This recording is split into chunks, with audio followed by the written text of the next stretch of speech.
పెద్దలారా, మిత్రులారా అందరికీ నమస్తే. ప్రస్తుతం తెలుగు రాష్ట్రాల్లో ముఖ్యంగా ఆంధ్రప్రదేశ్‌లో మావిగన్ అనేటువంటి మాట పెద్ద ఎత్తున చర్చ జరుగుతా ఉంది. మొన్నటిదాకా విశాఖపట్నం, కర్నూలు, విజయవాడ 3 రాజధానులు ఉండాలని జగన్ ప్రతిపాదన. అమరావతి రాజధాని ఉండాలని చెప్పేసి తాత్కాలికమైనటువంటి అడాక్ కమిటీల పేరుతోని కమిటీలేసి అప్పటికే తెలుగుదేశం పార్టీ శ్రేణులు వాళ్ళ సామాజిక వర్గాలకు సంబంధించిన వాళ్ళని విజయవాడ చుట్టూ భూములు కొనుక్కోవని కమిటీకి సంబంధించినటువంటి సలహాలు సూచనలు కూడా ఇచ్చేసేసి ఫైనల్గా వాళ్ళకి సంబంధించి అమరావతి చుట్టూ పొలాలు కొన్న తర్వాత అమరావతిని దీన్ని డిక్లేర్ చేసినట్టుగా వినపడతా ఉంది. ఈ క్రమంలో జగన్ మొదటి తెలంగాణ విడిపోయిన తర్వాత అనుభవజ్ఞుడికి ఇద్దామని చెప్పేసి 2014లో ఆంధ్ర తెలంగాణ విడిపోయిన తర్వాత తెలంగాణ ఒక రాష్ట్రం, ఆంధ్ర ఒక రాష్ట్రం అయిన తర్వాత దాని క్రమంలో సీనియర్ అని చెప్పేసి చంద్రబాబు నాయుడుకి అధికారం ఇవ్వడం జరిగింది. అయ్యాలా చంద్రబాబు నాయుడు పోలవరం ప్రాజెక్టు తెలంగాణలో ఉన్న 7 మండలాల కోసం ఫైట్ చేసి 7 మండలాలు ఇస్తేనే నేను ప్రమాణ స్వీకారం చేస్తానన్న స్థాయిలో చర్చ జరిగింది. ఏది ఏమైనా టెక్నికల్గా అది అసెంబ్లీలో బిల్లు పాస్ కావాలి కాబట్టి 3 రాజధానుల ప్రతిపాదనకు సంబంధించి జగన్ కోర్టు నుంచి వెనక్కి విరమించుకున్న నేపథ్యాన్ని మనం చూసాం. కోర్టులో వీగిపోయే పరిస్థితి ఉన్నది. శాసనసభలో 2/3 మెజార్టీ చేసి మళ్ళీ కోర్టుకు పంపించాల్సిన నేపథ్యంలో 3 రాజధానులు ఏదైతే ఉన్నదో అమరావతి అంటే విజయవాడ, కర్నూలు, విశాఖపట్నానికి సంబంధించి ఆయన తాత్కాలికంగా వెనక్కి తీసుకున్నారని అంటారు. మళ్ళీ పెట్టడో చూడాలి. సో ఈ క్రమంలోనే కొత్త ప్రతిపాదనకు సంబంధించి మచిలీపట్నం, విజయవాడ, గుంటూరు. మచిలీపట్నంలో ఎంఏ, విజయవాడలో విఐ, గుంటూరులో జీయూఎన్టీఆర్ గుంటూరు కదా మావిగన్ అనేటువంటి ప్రతిపాదనలు జగన్ చేసినటువంటి పరిస్థితిని మనం చూస్తూ ఉన్నాం. దీని మీద ప్రశంసిస్తూ పార్టీ వాళ్ళు, విమర్శిస్తూ కూటమి ప్రభుత్వాలు ఈ చర్చ జరుగుతూ ఉన్నది. మావిగన్ ద్వారా అటు మచిలీపట్నం ఎయిర్పోర్ట్ని డెవలప్ చేసుకోవచ్చని, నేవీని డెవలప్ చేసుకొని సముద్రం ఎక్స్పోర్ట్ ఇంపోర్ట్స్కి సంబంధించి ఆ మచిలీపట్నం ఓడరేవు ద్వారా ముందుకెళ్ళొచ్చు అని చెప్పేసి, విజయవాడ ఇప్పటికే కొంత అభివృద్ధి జరిగి ఉన్నది కాబట్టి ఈ మిగిలిన గుంటూరును కూడా కలుపుకున్నప్పుడు ఆ విధంగా ముందుకు పోవాల్సిన అవసరం ఉంటుంది. ఆ విధంగా మచిలీపట్నం, విజయవాడ, గుంటూరు ఈ 3 సిటీస్కి సంబంధించి మొదటి 2 అక్షరాలని, మొదటి 3 అక్షరాలని తీసుకున్నప్పుడు మచిలీపట్నంలో ఎంఏ మొదటి 2 అక్షరాలు, విజయవాడలో విఐ మొదటి 2 అక్షరాలు, గుంటూరులో జీయూఎన్టీఆర్ గుంటూరు మొదటి 3 అక్షరాలు తీసుకున్నప్పుడు మావిగన్ వస్తుంది. సో జగన్ పార్టీ వాళ్ళు మావిగన్ని సమర్థిస్తూ, కూటమి ప్రభుత్వం జనసేన, తెలుగుదేశం పార్టీ, బీజేపీ దాన్ని విమర్శిస్తూ పెద్ద ఎత్తున జరిగినటువంటి పరిస్థితిని మనం చూస్తూ ఉన్నాం. ఈ రాజధాని చరిత్ర 2015 అమరావతి భూసేకరణకు సంబంధించి వాళ్ళు అమరావతి అంటున్నారు, జనం వైఎస్ఆర్సీపీ వాళ్ళు విజయవాడ అంటున్నారు. 2015లో భూసేకరణ జరిగింది. దాని తర్వాత మాస్టర్ ప్లాన్ జరిగింది. 2016 నుంచి అమరావతి పనులు ప్రారంభమైంది అనేది మనం మీడియా పత్రికల్లో చూస్తున్నాం. ఇళ్ళలో కూడా తెలుస్తుంది. అదొక పోలవరము అమరావతి టూర్ అనేది గత తెలుగుదేశం ప్రభుత్వం, ప్రస్తుతం తెలుగుదేశం ప్రభుత్వం, గత తెలుగుదేశం ప్రభుత్వం చేసింది. జగన్ 2019 నుంచి 2024 అధికారం ఉన్నప్పుడు కూడా 10,000 కోట్లు ఖర్చు చేసినట్టుగా ఉన్నది. దాని తర్వాత 2024కి వచ్చేసరికి అది ఒక చిన్న అడవిలాగా తయారైంది, చిట్టడిలాగా తయారైంది అనేది టీడీపీ శ్రేణులు, కూటమి శ్రేణులు విమర్శలు చేస్తున్న పరిస్థితిని మనం చూస్తూ ఉన్నాం.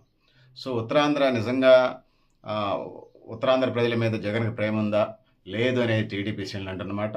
మరి ఉత్తరాంధ్రకి సంబంధించి అందులో మావిగన్లో ఉత్తరాంధ్రకు సంబంధించినటువంటి పరిస్థితి అమరావతిని ఉనికి లేకుండా చేయటమే లక్ష్యంగా వైఎస్ఆర్సీపీ కానీ జగన్ కానీ ముందుకెళ్తున్నాడని చెప్పేసి ప్రతిపాదన ద్వారా మనకు అర్థమవుతూ ఉంది.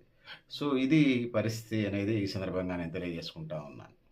సో ఉత్తరాంధ్ర కార్యనిర్వాహక రాజధాని అంటూ ఉత్తరాంధ్ర మీద ఊహాగానాలు గురిపించి, ఊరిచ్చి, మురిపించి ఇది చేసినటువంటి పరిస్థితిని మనం చూస్తాం. ఇప్పుడు ప్లాన్ బి పేరుతోనే వైఎస్ జగన్మోహన్ రెడ్డి వైఎస్ఆర్సీపీ పార్టీ జాతీయ అధ్యక్షుడు మావిగన్ పేరుతో ముందుకు వచ్చిందని చెప్పేసి చేస్తూ ఉన్నారు. 12 ఏళ్ళు సిబిఎన్ చంద్రబాబు నాయుడు ఏం చేయలేదనేది దాని సారాంశంగా జగన్ చేస్తూ ఉన్నాడు. మావిగన్ ప్రతిపాదన చేస్తే మరి అమరావతి సంగతి, అమరావతి రైతుల సంగతి ఏందనేది ఇలా ప్రశ్నార్థకంగా మనకు కనపడతా ఉంది. సో భూసేకరణ సంగతి ఏంది, మరిగా అది కానప్పుడు 4 బిల్డింగ్లు కట్టి వదిలేస్తే సరిపోద్దా? సో మావిగన్కి సంబంధించి గుంటూరులో, మచిలీపట్నంలో ఇప్పటికే అమరావతి కంటే భూసేకరణ జరిగింది. మచిలీపట్నం, గుంటూరులో భూసేకరణ సంగతి ఏంది? ఇప్పుడు ఈటికే దిక్కు లేదు డబ్బులు. వాటికేంది మరి ఆంధ్రప్రదేశ్ ఇప్పటికి అప్పుల ఊబిలో ఉన్నది. అటు పోలవరం ప్రాజెక్టు ఉన్నది. ఇతర ప్రాజెక్టులు, పెండింగ్ ప్రాజెక్టులు, నిరుద్యోగం, ఇతర సమస్యలు ఉండనే ఉన్నాయి. ఆర్థిక వ్యవస్థ, అప్పులు, వడ్డీలు, ఈ మిత్తిలు కట్టడం సరిపోతుంది. ఇంకొకటి టీడీపీ సైడ్ నుంచి వినపడే వాదన ఏందంటే హైదరాబాద్‌లో అమీర్‌పేటని మైత్రివనం దగ్గర 4, 5 బిల్డింగులు కట్టేస్తే సరిపోయేది. అదే ఐటీ హబ్‌లో ఐటీ సెంటర్‌లు ఉన్నది. మరి సాఫ్ట్‌వేర్ టెక్నాలజీ ఆఫ్ ఇండియా ఎన్‌టీపీఐ అవసరం ఉండేదే కాదు. కానీ దూరదృష్టి, ముందు చూపుతోని ఉన్నతమైన ఆశయాలు, లక్ష్యాలతోని ముందుకెళ్ళటం వల్ల ఇలా మాదాపూర్ హైటెక్ సిటీ వచ్చిందని చెప్పేసి తెలుగు హైటెక్ సిటీ అంటే సైబరాబాద్ వచ్చిందని చెప్పేసి తెలుగుదేశం శ్రేణులు కూటమి నుంచి వినపడుతున్నామన్నమాట. సో ఇది పరిస్థితి. సో 5, 6 బిల్డింగ్లు కట్టి అమరావతి అంటే అనొచ్చు. కానీ అది నిజంగా పవర్‌ఫుల్ రాజధాని అయిద్దంటే ఇయాల ప్రశ్నార్థకంగా ఉన్నది. సో అందుకోసమే అమరావతికి సంబంధించి వచ్చినప్పుడు గ్రోత్ ఇంజిన్‌గా అదే డెవలప్‌మెంట్ ప్రాజెక్ట్ లాగా టీడీపీ భావిస్తూ ఉంది. అమరావతికి చట్టబద్ధత కల్పిస్తూ చట్టసవరణ కూడా చేయాల్సి వచ్చిందంటే జగన్ యొక్క ప్రతిపాదనలు తప్ప మరొకటి కాదనేది ఇయాల మనకు కనిపిస్తూ ఉంది. సో ఏదేమైనా ఇట్లాంటి పరిస్థితులన్నీ ఉన్నాయని తెలియజేసుకుంటూ, సో పెద్దలారా, మిత్రులారా, మీరు కూడా మీ అభిప్రాయాలను కామెంట్ బాక్స్ రాయని తెలియజేస్తూ, సో దీని మీద వాద ప్రతిపాదనలు జరుగుతున్నాయి మాల్గన్ మీద. సో ఏది ఏమైనా రాజధాని సహజంగా ఏర్పాటు చేసుకోవాలి. అది ఎంత చేసుకుంటారు వాళ్ళ రాష్ట్ర ప్రజలు, ఆయా అధికార ప్రతిపక్ష పార్టీలకు సంబంధించిన అంశమైనా ముఖ్యంగా పెద్ద ఎత్తున లేటెస్ట్ అంటే కొత్తగా వచ్చిన రాష్ట్రాలు, గత రాష్ట్రాలు అంటే ఒక 3 రాష్ట్రాలు ఇచ్చారు. బీహారు నుంచి విడిపోయింది, ఉత్తరప్రదేశ్ నుంచి విడిపోయింది, ఛత్తీస్‌గఢ్, జార్ఖండ్, ఇంకోటేదో మూడో రాష్ట్రం సడన్‌గా గుర్తురాట్లేదు. 3 రాష్ట్రాలు చేశారు. అప్పుడు అవి కొంచెం పేద రాష్ట్రాలు. ఇది లేదు. చంద్రబాబు నాయుడు అంటే హైటెక్ సీఎం అంటారు. లేటెస్ట్ టెక్నాలజీ అంటాడు. వాటికి తోడు తనకి కొంత ఐటీ సక్సెస్ కావటం, తను చేసినటువంటి వాళ్ళంతా కూడా విదేశాల్లో ఉండటం అదొక ఊపు వచ్చింది. సో ఇవాళ రేపు సాఫ్ట్వేర్ రంగం, ఆర్టిఫిషియల్ ఇంటెలిజెన్స్ రాజ్యవంతమైన కాలంలో సైన్స్ అండ్ టెక్నాలజీ, ముఖ్యంగా టెక్నాలజీని ఉపయోగించుకొని ముందుకు పోయే క్రమంలో దీనికి దేశవ్యాప్తంగా చర్చ జరగడానికి కూడా ఆస్కారం ఉంది. ఎట్లా కడుతున్నారు ఏందనేది భవిష్యత్తులో ఈ ప్రాజెక్ట్ని మోడల్ తీసుకోవడానికి కూడా ఆస్కారం ఉంటుంది. సో ఇది పరిస్థితి. పెద్దలారా, మిత్రులారా, మావిగన 3 రాజధానుల అమరావతి ఎటువైపు పోతుందో చూద్దాం. ఏదేమైనా తెలుగుదేశం పార్టీ శ్రేణులు ఖచ్చితంగా అమరావతి బేస్డ్గా ముందుకెళ్లే పరిస్థితి కనపడతా ఉంది. సో మనం రేణుకా చౌదరికి సంబంధించినటువంటి ఒక వీడియోని మనం చూస్తూ ఉన్నాం. సోషల్ మీడియా నుండే వీడియో అవుతుంది. అమరావతి అనరా అమరావతి, పిలవరా కమరావతి అని. సో దీని మీద వైసీపీ శ్రేణులు ఆమె కమ్మ ఎంపీ, కమ్మ సామాజిక వర్గం రిప్రజెంటేషన్తోనే ఆ విధంగా పాపులర్ అయింది కాబట్టి అట్లా అంటున్నారు అనేది. సో నాకు తెలిసి తెలంగాణ రాష్ట్రంలో కమ్మ సామాజిక వర్గానికి సంబంధించి 0.68% పాపులేషన్ ఉన్నది. ఆంధ్రాలో కూడా ఒక 5 లక్షల నుంచి 8 లక్షల మట్టికి జనాభా ఉండొచ్చు. 5-10 లక్షల మధ్య జనాభా ఉండొచ్చు.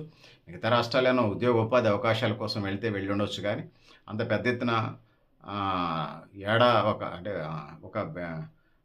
అంటారు కర్ణాటక బెల్ట్లో కొద్దిగా ఏమైనా లక్షలోపు 70,000 80,000 ఉన్నాయంటారు. 50,000 మంది ఉన్నారంటారు కర్ణాటక స్టేట్లో. అది పోనీ మిగిలిన 29 రాష్ట్రాలకు సంబంధించి ఇతర ఎక్కడా లేరు. ఏమైనా ఉన్నా కూడా ఉద్యోగ ఉపాధి అవకాశం కోసం పోయిన వాళ్ళు 2,000, 5,000, 10,000 మంది ఇతర రాష్ట్రాలు ఉండొచ్చు.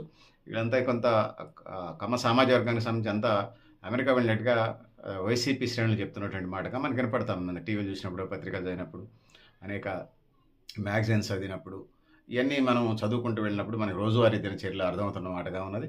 సో ఇది తెలుగుదేశం శ్రేణులకు సంబంధించి అమరావతి అని అంటున్నారు.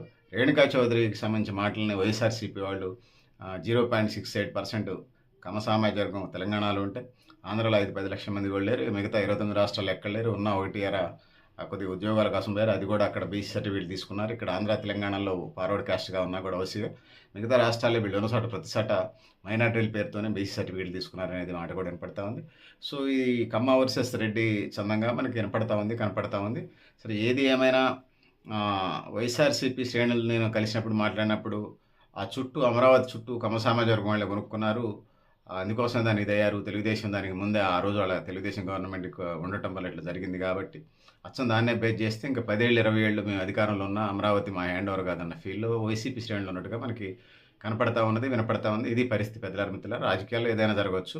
సో రేణుకా చౌదరి మాటలో పెద్ద ఎత్తున వేరలేనమాట.